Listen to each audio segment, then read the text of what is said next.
Hello friends, मैं advocate Amit Puri, Punjab and Haryana high court Chandigarh. दोस्तों, आज हम बात करेंगे नॉमिनेशन के बारे में व लीगल हेयर्स की लीगल पोजीशन के बारे में। आज हम जानेंगे कि नॉमिनेशन क्या है, नॉमिनेशन करने की ज़रूरत क्यों पड़ती है व इसके क्या बेनिफिट हैं। हम देखेंगे कि नॉमिनी का रोल क्या होता है, नॉमिनी व उत्तराधिकारियों यानी कि लीगल हेयर्स में क्या डिफरेंस है और लीगल हेयर्स का नॉमिनेशन में मिले पैसे में क्या हक होता है या सिर्फ नॉमिनी ही पैसे का हकदार होता है। आज हम यह भी देखेंगे कि अगर किसी ने बाय चांस नॉमिनी अपॉइंट ही नहीं किया है या अगर नॉमिनी तो अपॉइंट किया था लेकिन उसकी डेथ हो गई है तो ऐसी सिचुएशन में पैसा कैसे हासिल किया जा सकता है। आखिर में हम यह भी डिस्कस करेंगे कि जो पैसा है, नॉमिनेशन जो मनी है, क्या वह नॉमिनी की मर्ज़ी से डिस्ट्रीब्यूट होती है या इसका डिस्ट्रीब्यूशन का कोई और सिस्टम भी हो सकता है। सबसे पहले हम देखते हैं कि नॉमिनेशन है क्या। नॉमिनेशन दरअसल एक ऐसा अधिकार है जो अकाउंट होल्डर को बैंक अकाउंट खोलने के समय पर दिया जाता है, जिसमें ये तय किया जाता है कि अगर बैंक अकाउंट होल्डर की डेथ हो जाती है तो ऐसे केस में जो उसका पैसा है वह किसे दिया जाएगा। इस चीज़ को कहा जाता है नॉमिनेशन। अब हम देखते हैं कि नॉमिनेशन करने की ज़रूरत क्यों पड़ती है व इसका बेनिफिट क्या है। दरअसल नॉमिनेशन करने की ज़रूरत इसलिए पड़ती है ताकि अकाउंट होल्डर की डेथ होने पर पैसा किसी स्पेसिफाइड पर्सन को लीगली ट्रांसफ़र कर दिया जाए। और इसका सबसे बड़ा बेनिफिट यह है कि ऐसे सिनेरियो में ज़्यादा लीगल अड़चने नहीं आती और जो भी स्पेसिफाइड पर्सन होता है उसे बैंक लीगली पैसा ट्रांसफ़र कर देता है। इसके बाद आता है कि नॉमिनी का एक्चुअल रोल क्या है। नॉमिनेशन में जिस पर्सन को अपॉइंट किया जाता है उसे कहा जाता है नॉमिनी, और नॉमिनी का एक्चुअल रोल क्या है। कानूनन तौर पर अगर देखें, नॉमिनी का जो एक्चुअल रोल है वो है कस्टोडियन, केयर टेकर या ट्रस्टी भी कहा जा सकता है, मतलब पैसे की देखभाल करने वाला। यह नॉमिनी का लीगल स्टेटस होता है। इसमें जो अगला पॉइंट आता है वह यह है कि नॉमिनी व लीगल हेयर्स यानी कि उत्तराधिकारियों में क्या अंतर होता है। दरअसल नॉमिनी तो एक कस्टोडियन या केयर टेकर जिसे कहा जा सकता है वह होता है, जिसे बैंक अकाउंट होल्डर की डेथ होने पर एक ऐसा माध्यम बनाया होता है ताकि पैसा उस पर्सन को ट्रांसफ़र किया जा सके। लेकिन जो उत्तराधिकारी हैं, जो लीगल हेयर्स हैं, वह होते हैं उस प्रॉपर्टी के असली मालिक, जो अपने शेयर के अकॉर्डिंग उस पैसे को लीगली क्लेम कर सकते हैं।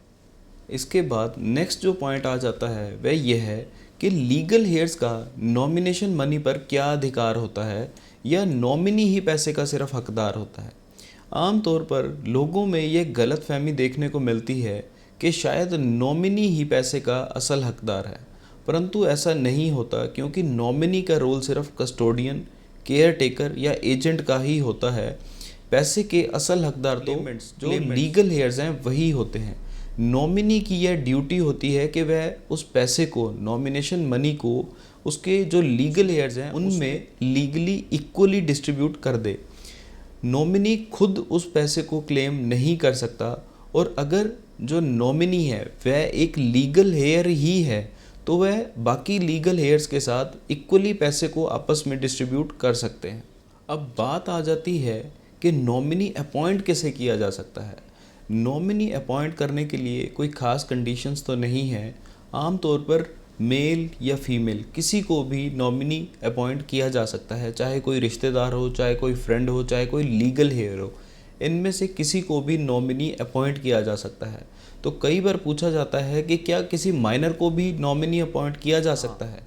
कानूनन तौर पर एक माइनर को भी अपॉइंट किया जा सकता है, लेकिन उसमें एक कंडीशन होती है कि उसके साथ आपको गार्डियन भी मेंशन करना होता है, क्योंकि माइनर अपने लेवल पर तो ट्रांजैक्शन नहीं कर सकता, लेकिन उसके बिहाफ पर अगर गार्डियन अपॉइंट किया हुआ है, गार्डियन मेंशन किया हुआ है, माइनर के बिहाफ पर ट्रांजैक्शन कर सकता है। इसलिए एक माइनर को भी नॉमिनी अपॉइंट किया जा सकता है। कई बार एक सिचुएशन आती है कि जो अकाउंट होल्डर है उसने कोई नॉमिनी अपॉइंट ही नहीं किया होता, या अगर नॉमिनी अपॉइंट किया था तो नॉमिनी की डेथ अकाउंट होल्डर से पहले ही हो जाती है और नया नॉमिनी अपॉइंट ही नहीं हुआ। तो ऐसे केस में पैसा कैसे विड्रॉ किया जा सकता है। दरअसल अगर किसी ने कोई नॉमिनी अपॉइंट ही नहीं किया या नॉमिनी अपॉइंट किया था और उसकी डेथ हो गई है, तो पैसा निकालने का जो प्रोसेस है वह काफ़ी लंबा हो जाता है। और ऐसे सिनेरियो में जो लीगल हेयर्स हैं, जो उत्तराधिकारी हैं, उन्हें बैंक से सक्सेशन सर्टिफिकेट एक हासिल करके बैंक में देना होता है। और इस सक्सेशन सर्टिफिकेट को हासिल करने में भी लगभग 5 से 6 महीने का समय लग जाता है, जिससे प्रोसेस लंबा होने के साथ साथ पैसा मिलने में कई फॉर्मेलिटीज़ भी कंप्लीट करनी पड़ती हैं। इसलिए हमेशा बैंक में अकाउंट खोलते हुए नॉमिनी अपॉइंट कर देना चाहिए, ताकि बाद में परेशानियों को फेस ना करना पड़े।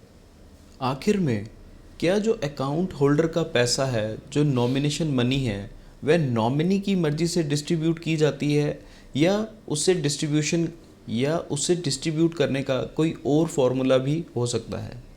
दरअसल नॉमिनेशन मनी को डिस्ट्रीब्यूट करने में नॉमिनी की खुद की कोई मर्ज़ी नहीं होती, क्योंकि नॉमिनी ये ड्यूटी बाउंड है कि उसे जो लीगल हेयर्स हैं, उत्तराधिकारी हैं, उनमें इक्वली जो पैसा है उसे डिस्ट्रीब्यूट करना होता है। लेकिन अगर वहाँ पर अकाउंट होल्डर की कोई वसीयत है, कोई विल की हुई है और उसमें शेयर्स मेंशन किए हुए हैं, तो नॉमिनी की यह ड्यूटी है कि वह उस विल के अकॉर्डिंग जो है पैसा डिस्ट्रीब्यूट कर दे।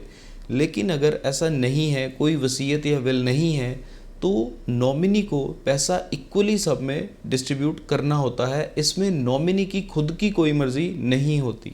तो यह सारी बात हुई नॉमिनेशन के बारे में, नॉमिनी के रोल व ड्यूटी के बारे में और लीगल हेयर्स के लीगल स्टेटस के बारे में। मुझे उम्मीद है कि आप सबको नॉमिनेशन का ये कॉन्सेप्ट अच्छी तरह से क्लियर हो गया होगा।